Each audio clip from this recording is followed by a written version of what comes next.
Carlos Spurgeon, o príncipe dos pregadores, 1834-1892. No período da Inquisição, na Espanha, sob o reinado do imperador Carlos V, milhares de crentes foram queimados em praça pública ou enterrados vivos.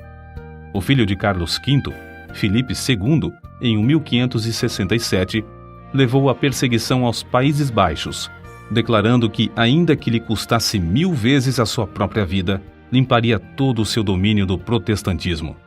Antes da sua morte, gabava-se de ter mandado ao carrasco pelo menos 18.000 hereges.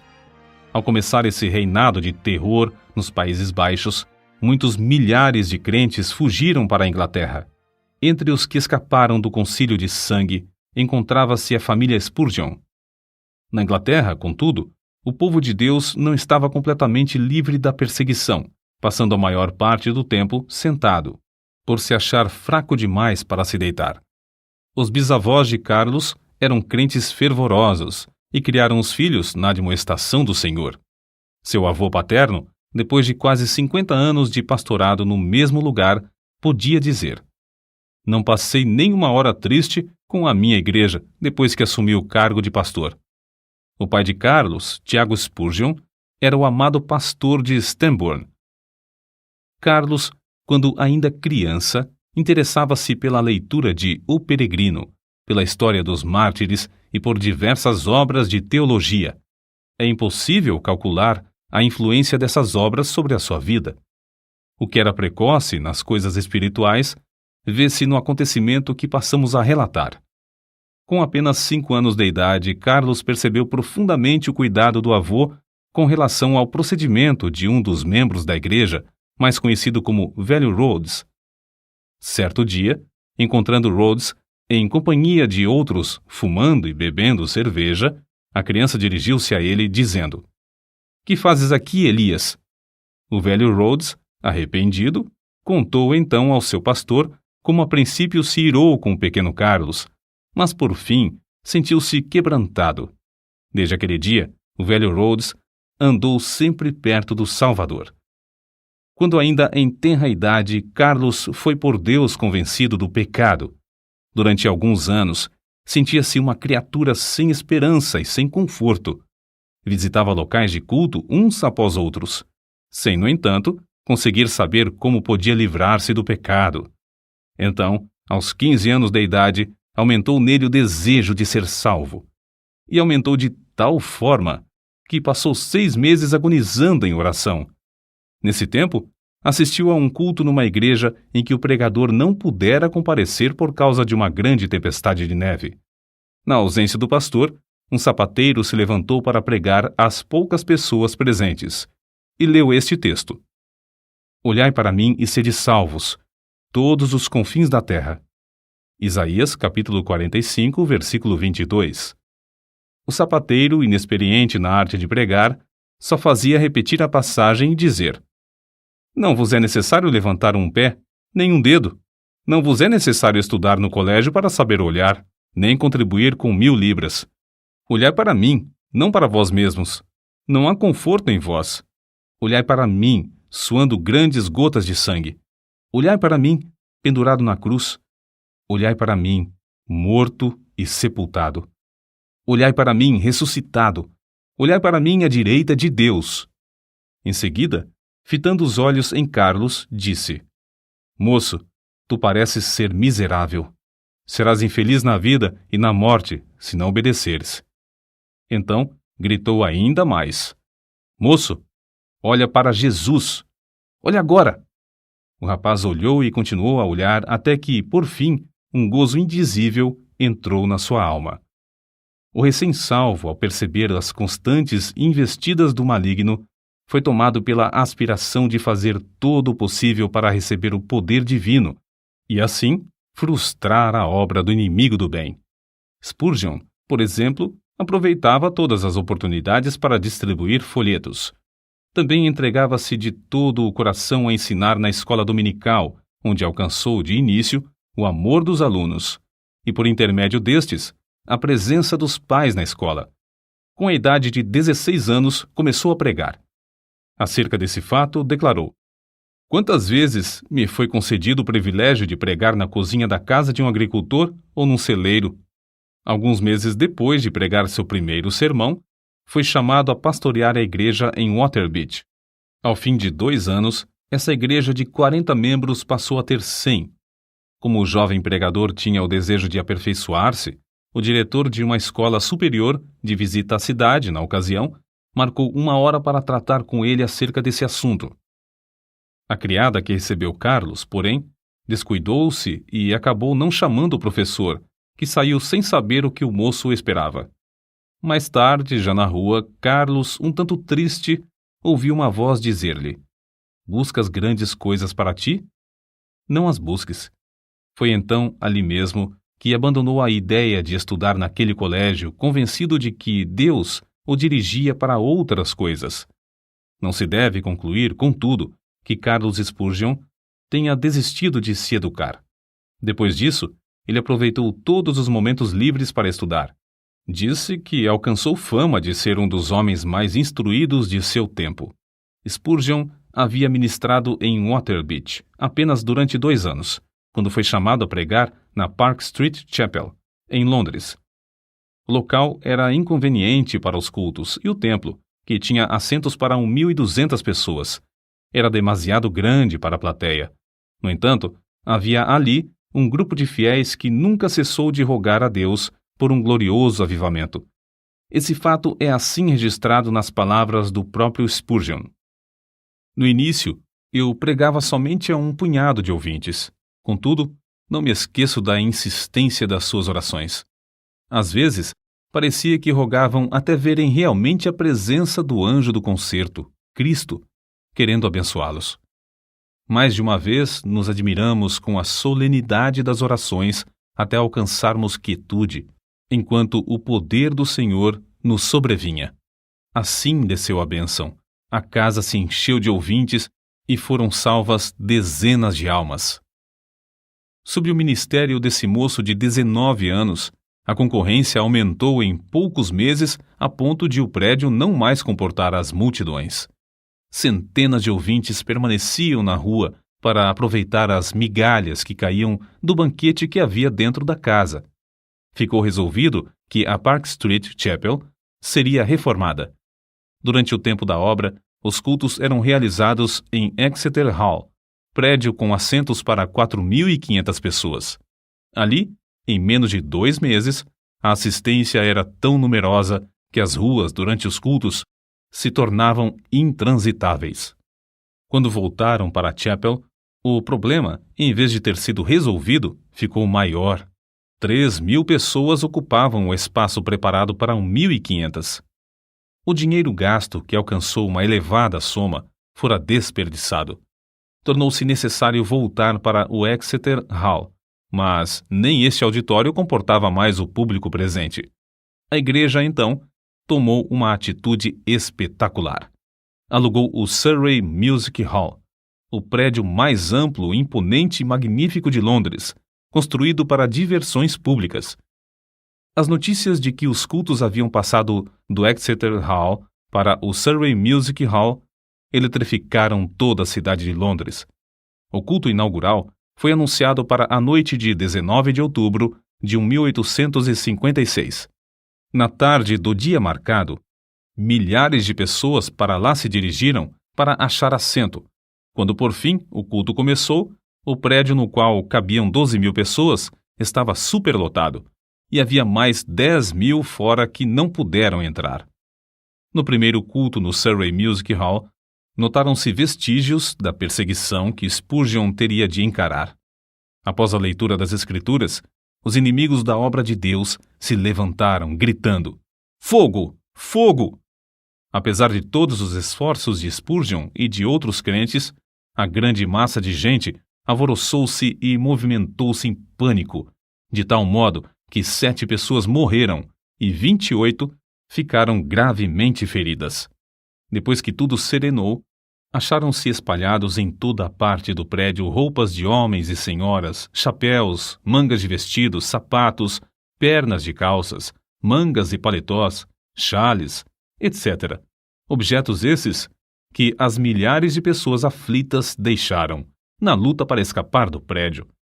Spurgeon comportou-se com a maior calma durante todo o tempo da indescritível catástrofe, mas depois passou dias prostrado, sofrendo em consequência do tremendo choque. As notícias sobre as trágicas ocorrências durante o primeiro culto no Surrey Music Hall concorreram para aumentar o interesse pelos cultos, em vez de prejudicarem a obra. De um dia para outro, Spurgeon, o herói do sul de Londres, tornou-se um vulto de projeção mundial. Aceitou convites para pregar em cidades da Inglaterra, Escócia, Irlanda, Gales, Holanda e França. Pregava ao ar livre e nos maiores edifícios, em média 8 a 12 vezes por semana.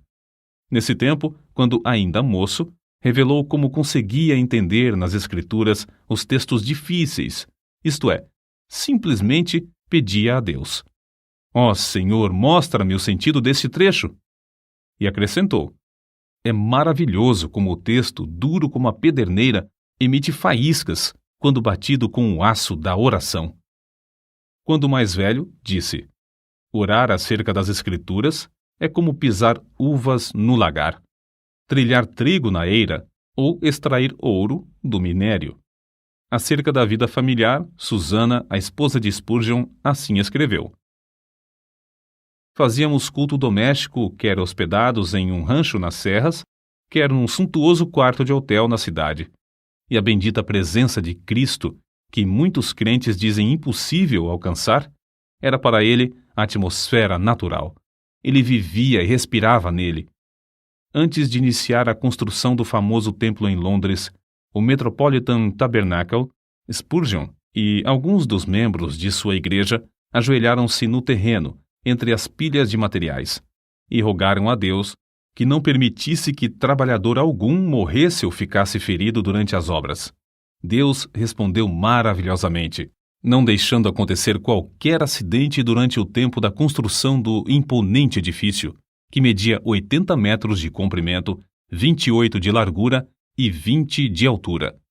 A igreja começou a edificar o tabernáculo com o alvo de liquidar todas as dívidas contraídas com a aquisição de materiais e pagar toda a mão de obra antes de findar a construção. Como de costume, pediram a Deus que os ajudasse a realizar esse desejo, e tudo foi pago antes do dia da inauguração. O Metropolitan Tabernacle foi acabado em março de 1861. Durante os 31 anos que se seguiram, uma média de 5.000 pessoas se congregava ali todos os domingos, pela manhã e à noite. De 3 em 3 meses, Spurgeon pedia aos que já haviam feito parte da assistência que se ausentassem. Eles o atendiam, mas mesmo assim, o tabernáculo era superlotado por outras pessoas das massas ainda não alcançadas pela mensagem. Durante certo período, pregou 300 vezes em 12 meses. O maior auditório do qual pregou foi no Crystal Palace, em Londres, em 7 de outubro de 1857. Havia exatamente 23.654 pessoas no auditório. Spurgeon esforçou-se tanto nessa ocasião e o cansaço foi tal que, após o sermão da noite de quarta-feira, dormiu até a manhã de sexta-feira. Todavia, não se deve julgar que era somente no púlpito que a sua alma ardia pela salvação dos perdidos. Também se ocupava grandemente no evangelismo individual. Nesse sentido, citamos aqui o que certo crente disse a respeito dele. Tenho visto auditórios de 6.500 pessoas inteiramente levadas pelo fervor de Spurgeon, mas ao lado de uma criança moribunda que ele levava a Cristo, achei-o mais sublime do que quando dominava o interesse da multidão. Parece impossível que tal pregador tivesse tempo para escrever. Entretanto, os livros da sua autoria constituem uma biblioteca de 135 tomos. Até hoje, não há obra mais rica de joias espirituais do que A Tesouraria de Davi, 7 volumes sobre os Salmos, escritos por Spurgeon. Ele publicou tão grande número de sermões que, mesmo lendo um por dia, nem em 10 anos o leitor os poderia ler todos. Muitos foram traduzidos em várias línguas e publicados nos jornais do mundo inteiro. Ele mesmo escrevia grande parte da matéria para seu jornal, A Espada e a Colher. Título este inspirado na história da construção dos muros de Jerusalém no tempo angustioso de Neemias. Além de pregar constantemente a grandes auditórios e de escrever tantos livros, esforçou-se em vários outros ramos de atividades. Inspirado pelo exemplo de George Mueller, fundou e dirigiu o orfanato de Stockwell. Pediam a Deus e recebiam o necessário para levantar prédio após prédio e alimentar centenas de crianças desamparadas. Reconhecendo a necessidade de instruir os jovens chamados por Deus a proclamar o Evangelho e, assim, alcançar muito maior número de perdidos, fundou e dirigiu o Colégio dos Pastores. Esse trabalho foi marcado pela mesma fé em Deus demonstrada na obra de cuidar dos órfãos. Impressionado com a vasta circulação de literatura viciosa, formou uma junta de vendagem de livros evangélicos. Dezenas de vendedores foram sustentados e milhares de discursos feitos, além de muitas toneladas de escrituras e outros livros terem sido vendidos de casa em casa. Acerca de tão estupendo êxito na vida de Spurgeon, convém notar o seguinte: nenhum dos seus antepassados alcançou fama. Sua voz podia pregar às maiores multidões, mas outros pregadores sem fama gozavam também da mesma voz. O príncipe dos pregadores era, antes de tudo, o príncipe de joelhos. Como Saulo de Tarso, também entrou no reino de Deus agonizando de joelhos. No caso de Spurgeon, essa angústia durou 6 meses. Depois, assim aconteceu com Saulo. A oração fervorosa virou um hábito na sua vida. Aqueles que assistiam aos cultos no grande Metropolitan Tabernacle diziam que as orações eram a parte mais sublime dos cultos. Quando alguém perguntava a Spurgeon a explicação do poder na sua pregação, o príncipe de joelhos apontava para a loja que ficava sob o salão do Metropolitan Tabernacle e dizia: na sala que está embaixo, há 300 crentes que sabem orar. Todas as vezes que prego, eles se reúnem ali para sustentar minhas mãos, orando e suplicando ininterruptamente. Na sala que está sob os nossos pés é que se encontra a explicação do ministério dessas bênçãos. Spurgeon costumava dirigir-se aos alunos no colégio dos pastores desta forma: permanecei na presença de Deus. Se o vosso fervor esfriar, não podereis orar bem no púlpito. Pior com a família, e ainda pior nos estudos, sozinhos. Se a alma se tornar magra, os ouvintes, sem saberem como ou porquê, acharão que vossas orações públicas têm pouco sabor. Ainda sobre a oração, sua esposa deu este testemunho: ele dava muita importância à meia hora de oração que passava com Deus antes de começar o culto. Certo crente também escreveu a esse respeito: sente-se durante a sua oração pública que ele é um homem de bastante força para levar nas mãos ungidas as orações de uma multidão. Isto é a ideia mais grandiosa de sacerdote entre Deus e os homens. Convicto do grande poder da oração, Spurgeon designou o mês de fevereiro de cada ano no grande tabernáculo para realizar a convenção anual e fazer súplicas por um avivamento na obra de Deus. Nessas ocasiões, passavam dias inteiros em jejum e oração que se tornava mais e mais fervorosa. Não só sentiam a gloriosa presença do Espírito Santo nesses cultos, mas era-lhes aumentado o poder com frutos abundantes. Na sua autobiografia consta que, desde o começo do seu ministério em Londres, pessoas gravemente enfermas foram curadas em resposta às suas orações. A vida de Spurgeon não era vida egoísta e de interesse próprio.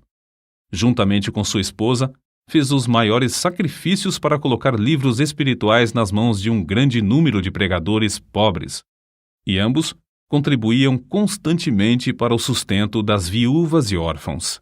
Recebiam grandes somas de dinheiro, mas davam tudo para o progresso da obra de Deus. Não buscava fama, nem a honra de fundador de outra denominação, como muitos amigos esperavam. A sua pregação nunca foi feita para sua própria glória, porém, tinha como alvo levar os ouvintes a Deus através da mensagem da cruz. Considerava seus sermões como se fossem setas e dava todo o seu coração empregava toda a sua força espiritual em produzir cada um deles. Pregava confiando no poder do Espírito Santo, empregando o que Deus lhe concedera para, abre aspas, matar, fecha aspas, o maior número de ouvintes. Charles Haddon Spurgeon recebia o fogo do céu estudando a Bíblia, horas a fio, em comunhão com Deus. Cristo era o segredo do seu poder. Cristo era o centro de tudo para ele. Sempre e unicamente Cristo. J.P. Freud disse: quando Spurgeon orava, parecia que Jesus estava em pé ao seu lado. As suas últimas palavras no leito de morte, dirigidas à sua esposa, foram: ó querida, tenho desfrutado um tempo muito glorioso com meu Senhor. Ela, ao ver, por fim, que seu marido passaria para o outro lado, caiu de joelhos e, com lágrimas, exclamou: ó bendito Senhor Jesus! Eu te agradeço o tesouro que me emprestaste no decurso destes anos. Agora, Senhor, dá-me força e direção durante todo o futuro. 6.000 pessoas assistiram ao culto do funeral. No caixão estava uma Bíblia aberta na passagem usada por Deus para convertê-lo. Olhai para mim e sede salvos, todos os confins da terra. O cortejo fúnebre passou entre centenas de milhares de pessoas postadas em pé nas calçadas. Os homens descobriam-se à passagem do cortejo e as mulheres choravam. O túmulo simples do célebre príncipe dos pregadores, no cemitério de Norwood, testifica a verdadeira grandeza da sua vida. Ali estão gravadas estas humildes palavras: aqui jaz o corpo de Charles Haddon Spurgeon, esperando o aparecimento do seu Senhor e Salvador, Jesus Cristo.